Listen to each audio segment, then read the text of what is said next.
Welcome to the How Leaders Think podcast, a show that transforms your thinking by renewing your mind with new ways to see the world, work, and life.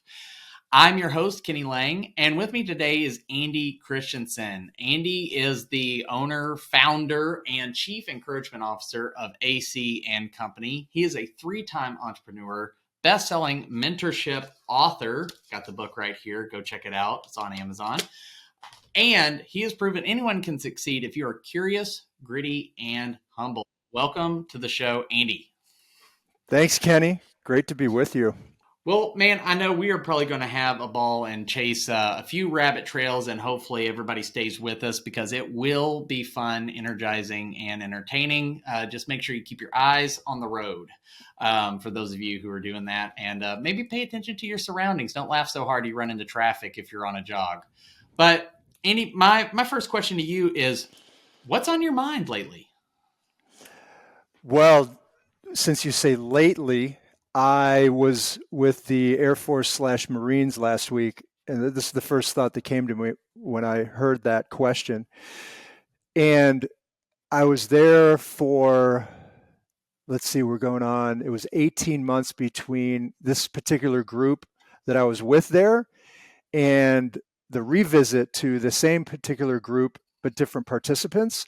And they brought up the author Epictetus again, and they seem to have him as their beginning nugget before the teacher gets up there, me in this scenario for that week, and teaches on the lesson that I'm there to teach on leadership. What's that have to do with anything, and who cares about Epictetus? Epictetus is one of those historical authors that has this basic message of live on purpose. The one thing he would teach is live on purpose. And what struck me was these guys think this author, this thought leader is so important that they're willing to have him as their opener for every session. And they go through, 22 sessions. So 22 Epictetus episodes. And why does that matter to anybody? Because his main theme is others. Like, have integrity, be about others. And it struck me while I was there how little we do and how there's a leadership crisis today, even though we have more books and gurus, you, me included, than ever before. But leadership's getting worse if you believe what Gallup says about all the polling they do. So I wonder, and this is what's really on my mind in a sentence, is leadership failing or not getting better? Maybe that's a better way to say it. It's not getting progressively better to keep up with the changing times because maybe we're not others focused enough, which is what leadership's all about. We just talk about it, but we don't really do it. That's what's on my mind. I'm wondering that. No, it's as someone, if you're familiar with Working Genius, wonder is one of my geniuses. So I'm all good with wonder, and I will explore anything and everything. So is leadership getting worse? So what in the sessions you run, the literature you're reading, the Gallup polls, those sort of things, what are you seeing as sort of the current thinking, the prevailing wisdom about leadership as it exists and is trending today? Man, it almost seems like Flavor of the Month Club. Everybody's got their theory and or their book, and they're just working it to get their message out there. And a company will hire that person, and then everyone thinks they need to absorb that message. And I don't know if that's the case or not, or should be the case, that we should be going after one message. I was just on with a Air Force pilot before we got on the phone, and she said this. She said, every model is wrong except the one that's useful. And I was like, man, I got to think about that for a while. And I've been thinking about it. It seems like everybody has their own model. But does it work for everyone? That's the question. I've heard a version of that statement it said every model is flawed, but some are useful. Right. And what's funny is I was on a call earlier today, and we were talking about the difference between like system and soul, which you and I are proponents of, but there's other systems and frameworks out there. And it's, we're also noticing in some cases, people are looking for that one system, that one theory, like you're talking about, to rule them all. Do you think that's that pursuit? Like, that's number one, is that at the root of it? And number two, if so, is that what's making things get worse? Because it's, I don't know what you call a fruitless pursuit, maybe. I think if you got 20 of us in a room, at least 10 of us would have different opinions on that question. Maybe all 20 of us would. But I'm one of those guys that can complicate anything if you give me long enough. But if you give me just a little bit more time, I will take something to the extreme of complicated, and then I'll make it simple. And I have to make this simple. I think as I've been going through this in my journey of running companies and starting and selling and failing and succeeding at various things, I think it comes down to something simple. We need to learn to be more than do. Like, we need to be a good leader more than do right leadership stuff. And it's about others more than ourselves. And I put, this is in my book. I think this was inspired, that we should be interested more than interesting. And I think those are the simple facts that if we're given two eyes and they're in front of us, they don't look inside of us. They don't look at us. We look away. We look forward. And I think it's just been given to us in our anatomy. We have 2 ears, 2 eyes, and 1 mouth. And that's 4-to-1. So if we're listening and watching, Peter Drucker, if you know the name, he was the Simon Sinek of, 30 years ago, the Brene Brown Simon Sinek of 30 years ago, management guru. Right. Before he died, he had 3 articles in the Wall Street Journal, and almost entirely they were summed up by saying, great leaders are great listeners. So, ooh, ouch. I know, mic drop, and we're done. Thank you for joining the show. No, but so great leaders are great listeners. So, and I would totally agree. And I think if we're in that room with those 20 people, I don't think you'd find anybody who would disagree with that statement. Right. And if that is the case, then what aren't all these leadership gurus, these leadership experts, these framework creators, designers, what aren't they listening to? Because if you're saying you're a leader and you're trying to lead leaders, right? Because that's what all these books and frameworks and courses and seminars are about. Shouldn't you be listening to the marketplace? Shouldn't you be listening to the pains and the challenges and the problems and crafting a solution for that? And if that is the truth and nobody would disagree with it, then why is there a decline in effective leadership? What false story are they believing about the world and what's needed? I don't know about you, but I'll just beat up on myself for a moment. I know when I drink coffee in the morning, I should not drink it like a melted donut, but I do like it that way. Maybe I should just drink it black, not put the sugar and the cream in it. But I justify it by, it's only a cup. It's only 1 cup. And I drink water in the morning. I do vitamins and I exercise. I do a lot of good things. But I like that coffee that way. And I just wonder if we're so inundated with things that distract us from what we know is a better way to do a thing. We're busy, we're distracted, it's noisy, and we're going to get to it.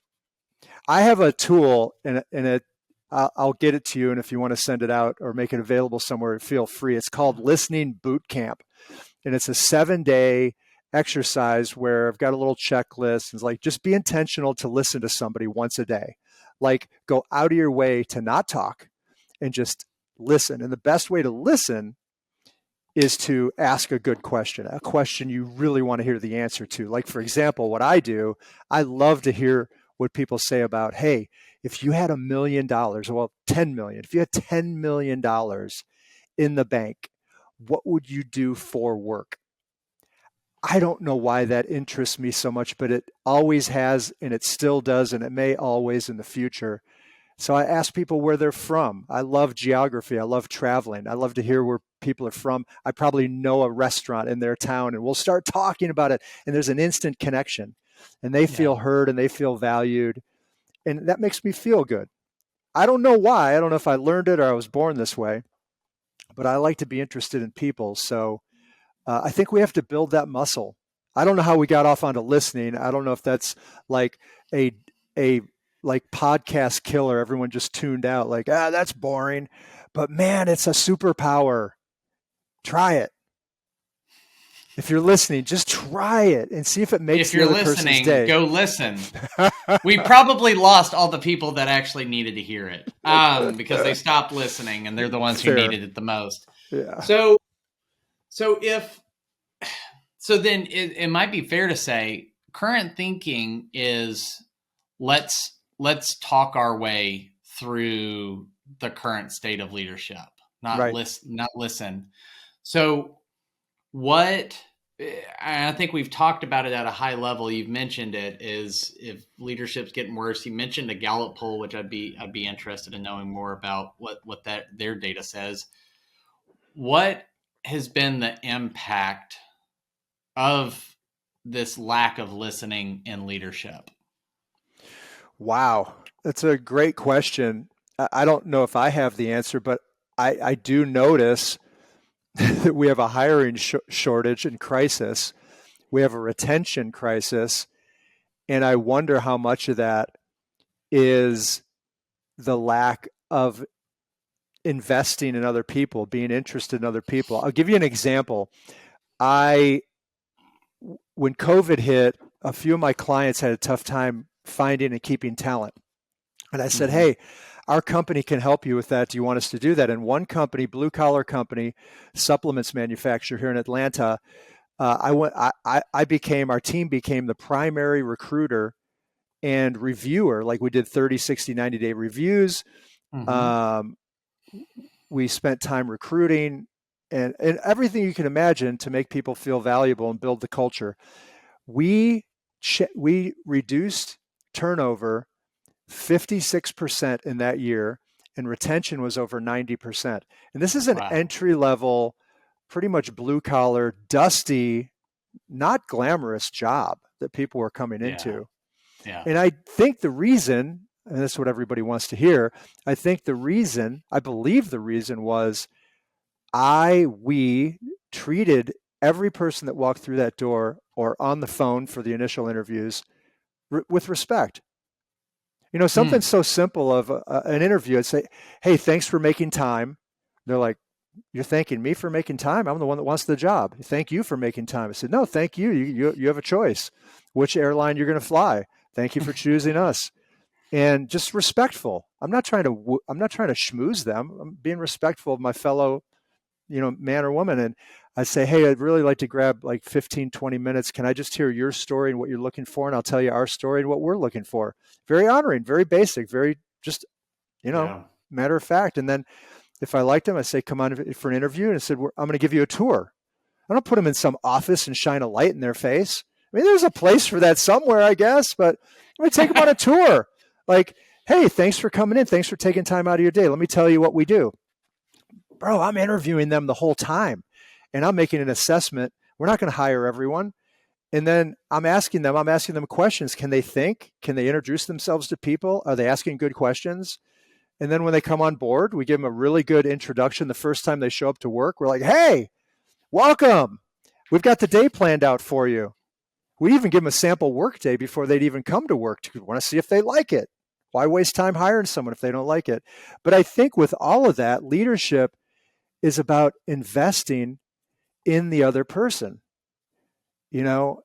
It's Chick-fil-A has figured out that training is the most important thing for retention. They just bought a university.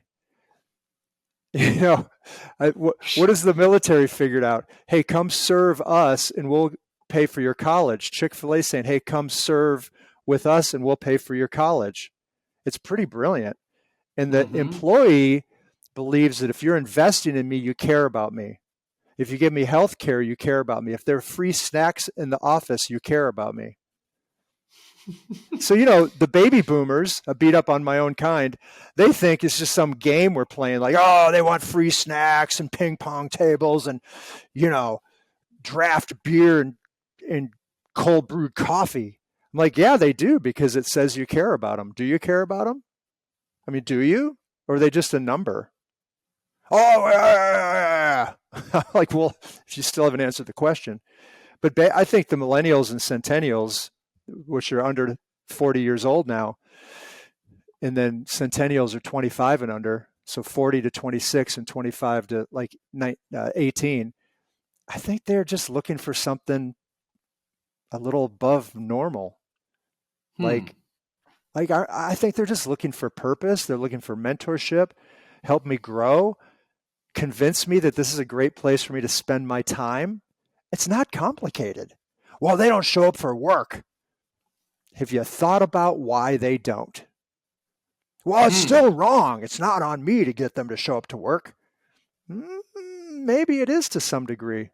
Maybe it is. Have you built a good environment and culture? Are you kind? Are you tough and kind? Like every millennial. Sorry, I'll get off my rant. I'm going to land No, the you're airplane. good. This is my pet peeve of baby boomers and millennials. Everybody. It's not that millennials are saying coddle me. I mean, maybe it looks like that.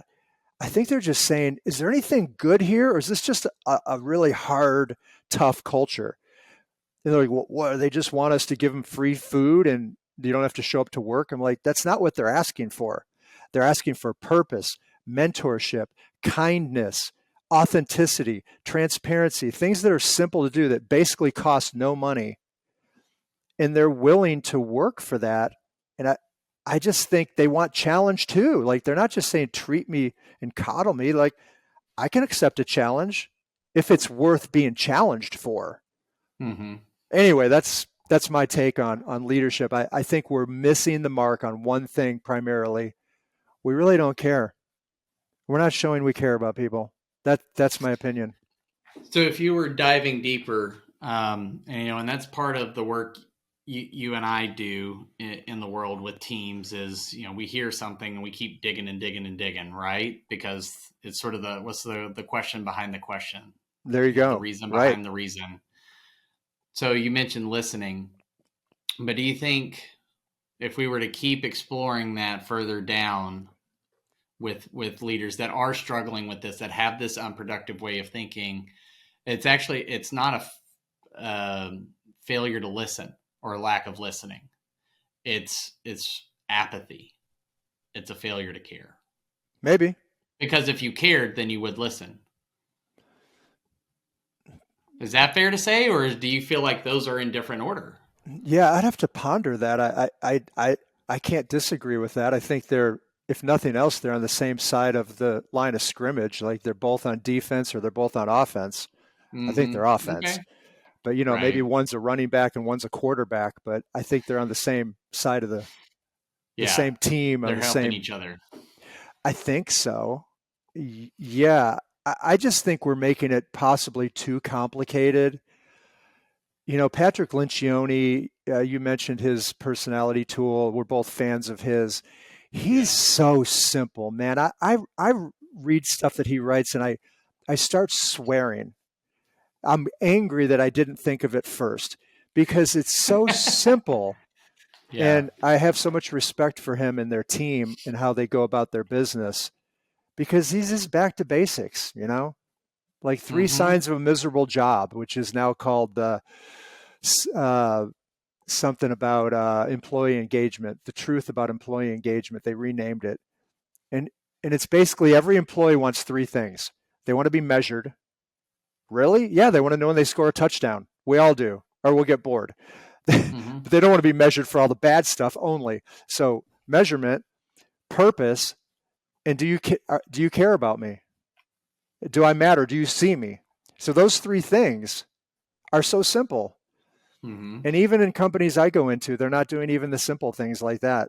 But here's what they're doing. They're so good. Most entrepreneurs are good at their product or their service, and they're customer facing, focused.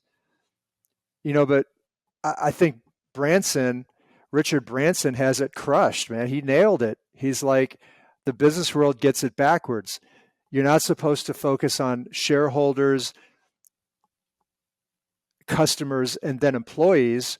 You need to reverse that and first focus on your employees, Mm-hmm.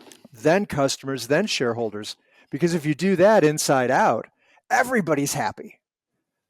But if you do it Right. the first way, generally you get a bunch of turnover, a bunch of employees that don't care, and then you're just like, employees suck. Well, Right. And then it's a downward spiral. yeah, and I think Yeah. leadership, you gotta, here's an interesting thing. The rule of nine. I heard this from a guy named Jim Dethimer years ago. He said you can only manage 9 people well, and if you're a typical family of 4, that leaves 5 people at work that you can manage well in your life. And so, who are your 5? And if you're a business owner listening today, good luck trying to go beyond 5. I mean, you're just going to start getting crispy. But if you can train those 5 to then work with their 5 and their 5 with Mm-hmm. their 5, now you've got the military model. You know, Right. next man, next woman up. Right. Well, by those numbers, I'm screwed because I have 5 kids. So You're done, man. I'm You, done. I'm done. I've reached my limit. No, I love that the military uses that with the you have a team of 6, one's a leader, and they're managing their 5.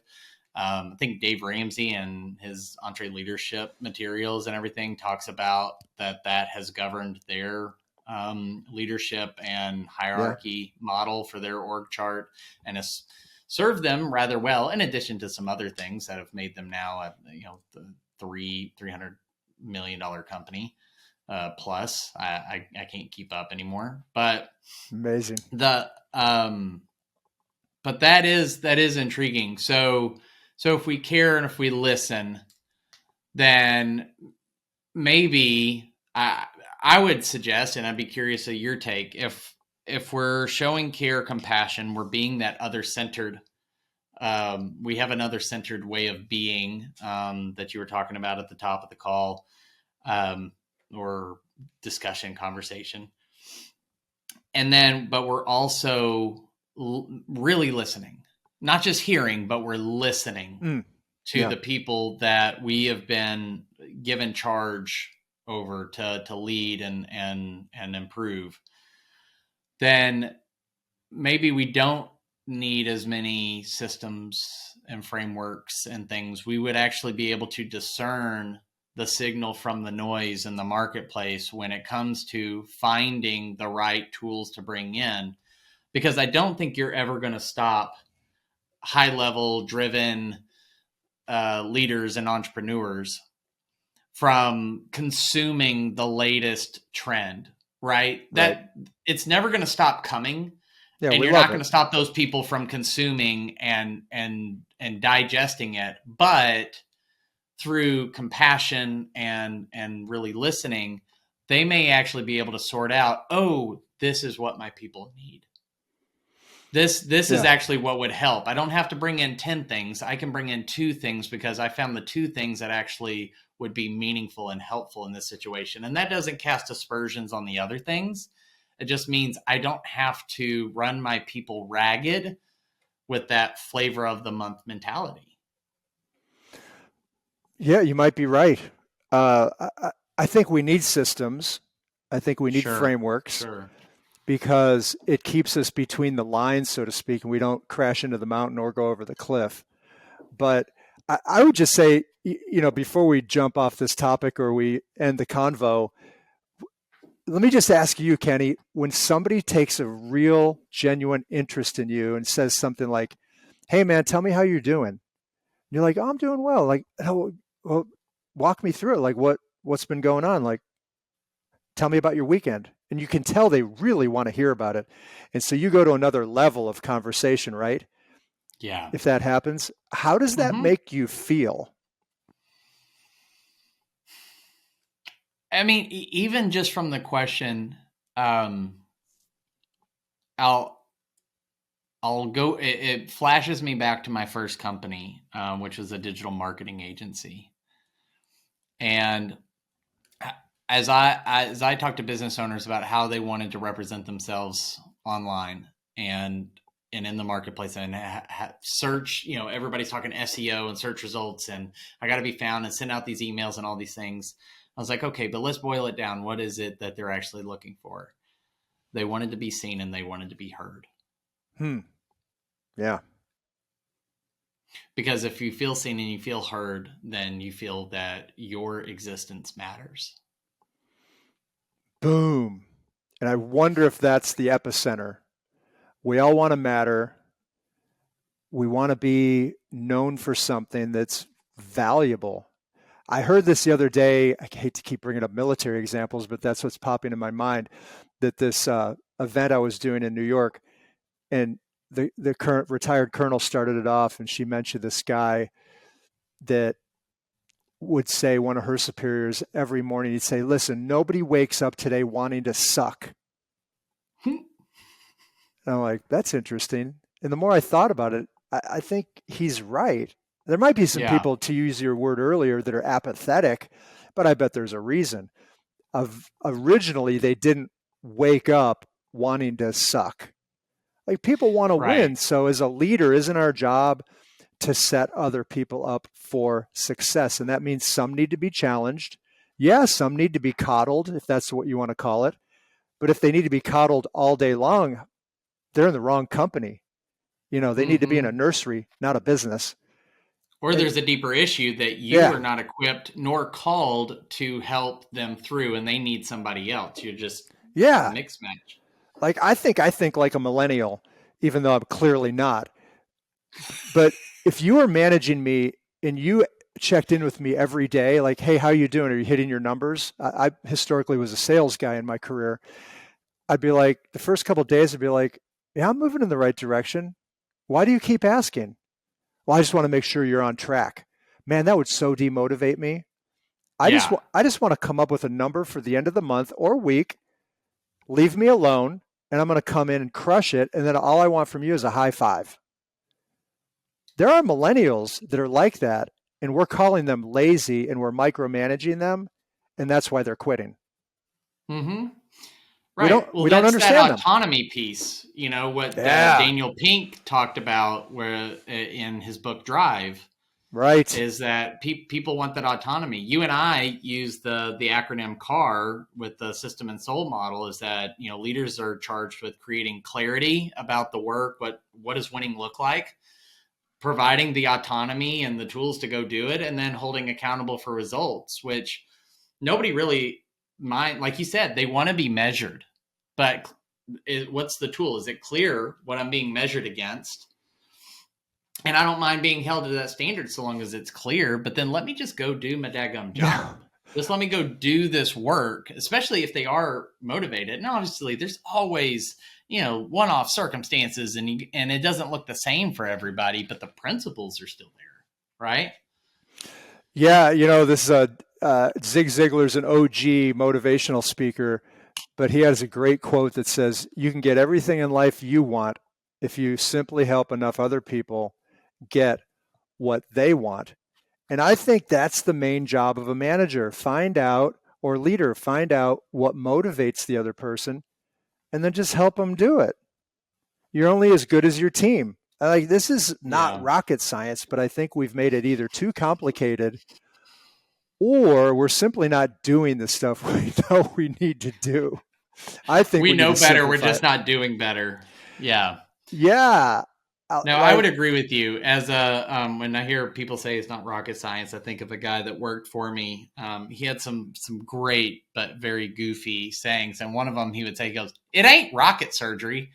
Um, nice. so, yeah. So, in getting back to the listening, the compassion, helping people get what they want. So for that leader that's listening right now, they're jogging, they're running, they're driving. Maybe they pulled over because this is such an action-packed episode and they just couldn't be distracted with anything else. But what would you tell that person so that they could take action in the next 24 hours, right? Because it's great to listen to these things, and God forbid this conversation, and selfishly the entire podcast, but God forbid this conversation turns into another piece of noise in the ether. What is somebody going to do to ground themselves in what they just heard so that they are better 24 hours from now? Yeah, great question. And I'm going to tell you real quick, and then I'll give you a story to back it up. And I'm going to send you a tool if people want to get a hold of it, that they can just download and follow this outline. And basically, it's have a one-to-one conversation with one other person. Just find one other person, make it at work or just anywhere. Anywhere, okay, wherever you feel most comfortable, and simply say, "Hey, can I get 5 minutes of your time?" And somebody's going to probably say, "Yeah, what's up?" Say, I just like to hear your story. I don't really know where you worked before here, or I don't know what you did before we met. I'd love to hear your story. And they might say, well, let's grab a coffee or lunch. Okay, that's even better. But if you can only, tough out 5 minutes, say, hey, I'm a terrible listener, but I'm going to do my best to give 5 minutes because I heard this podcast. I think I need to do it. I'm building the muscle, but I haven't been in the gym in a long time. So, help me out. But I really want to hear your story. I really do. Here's the example. I was district manager, Gallo Winery out in California, and I was sucking wind, man. I was so bad. And I don't know why, but looking back on it, I was simply flying by the instruments. I couldn't just look out and fly, and I wasn't really reading the instruments right. I was managing by the book, and I wasn't being human. I didn't know that at the time. I was doing it the way they taught me to do it, and so I knew I was going to get fired.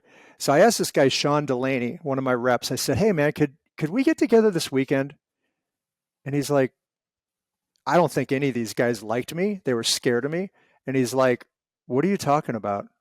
And I said, I was walking out to the car with him in the parking lot. I said, "Man, I'm probably going to get fired because I guess I'm apparently not very good at my job." And you could just see the whole, like he just opened up. And he's like, "Really?" And I said, "Yeah, I just want to have a beer with you and I'd love to hear about your life, man. I don't know anything about you." And he like tilts his head, like a deer, and head like a dog looking at you, dumbfounded. And he said, "Yeah." So we got together, and we probably spent an hour there at the pub. And I was being way more myself than I was as a leader because I'm a personable guy. And we're walking out of that bar, and he said, "Hey, can I give you a piece of advice?" I said, "Yeah." He said, "Well, first of all, this was the best meeting I've ever had at Gallo Winery. I feel more heard, more appreciated. I'm sorry you're not going to be here because you're actually a decent dude. But you ought to do this with every other guy on the team before you depart." And I'm like, wow. That's weird, but okay. So I did. I like that next week I got with every guy. And they were all the same reaction. And so here's the deal. My team was in last place. Here's the payoff. I get called up to corporate in LA, and my bosses want to talk to me. And I'm like, yeah, here it is. So I walk in, and they're like, "What are you doing?" I'm like, "What do you mean?" I'm just ready for being fired. They said, "What are you doing with your team?" Same thing I've always been doing. They said, "Well, your numbers are way up." And they're frustrated because now they can't fire me. They had justification. And I don't know if they wanted to, but the last person on the list, you just get rid of them. They're obviously no good. And I said, well, I did meet with each guy and kind of had a beer with them. They're like, "Well, that's not it. What else are you doing?" I went, pretty much same thing. By the end of the month, we were in first place. Wow. Because I kept treating these guys. Now that I got to know them, I'd see Sean Delaney the next week and I go, "Hey, how's your baby girl, Jessica, doing?" Because he had just had a baby. He lights up, man. He lights up like, "Oh, thanks for asking. You know what? She had a sniffle and we couldn't sleep last night." I start having more compassion and empathy, and maybe empathy is the key word here. And I end up getting promoted like a year later. Go figure. Wow. So take time. All right. Just get to know people. So everybody, you can have a 5-minute conversation, even if you're a sucky conversationalist. So find somebody and go build that muscle. And I think the gym's a great thing because I'm about to go and pump it up. hit the gym. Yeah, every day I'm reminded of how weak I am training for this half Ironman thing. So you're a beast. Trying. I'm just trying to catch up with you, brother. I've only done one. You can get there, but that's impressive. 1 is greater than 0. Fair. So go have so listeners. Tens of people are listening right now. Is my joke, but I do hope that you go and you find that one person. And as somebody who I have some similar stories to what Andy just shared. As I sucked as a manager, and I tried to do all these different things and follow the pattern of everybody else. But when I started prioritizing one-on-ones with my team, we really started to pull together and achieve some things that for a group of people in our 20s with no prior experience in a particular industry, we pulled off something that put us in 14% of small businesses nationwide. And none of us were all that brilliant. Yeah, it works. But we pulled together and we got to know each other, and something just started to happen. So I am 100% behind what Andy just shared and what he's encouraging you to do. And if you have some great stories, email me, kenny@kennylang.com. I'll pass them along to Andy as well. But Andy, I've so enjoyed this conversation. You're definitely getting an invite back if you'll join me. I'm sure we could ponder about a million different things. But if people want to learn more about you, the work you're doing and putting out in the world, or maybe they want to bring you into their organization, where do you send people? Where should they be finding you? Yeah, thank you for asking. The easiest place is my name, Andy, ANDY, at andychristiansen.com. And it's Christian, SEN. And pretty simple. And then I've got a podcast called Tenacious, where it's entrepreneurs who've overcome great challenges discussing how they've done it. So awesome. That's it. Go find, like, subscribe, all those cool action words that everybody tells you you're supposed to say about podcasts. But go find Andy's podcast. Email him. He's also a great follow on LinkedIn. He puts out some phenomenal content. I saw you just put out a 2-question thing for talent earlier today. Yeah. So everybody go check him out. Andy, thank you so much. I enjoyed this, and my pleasure. See you again soon. Sounds good, brother. Have a good one.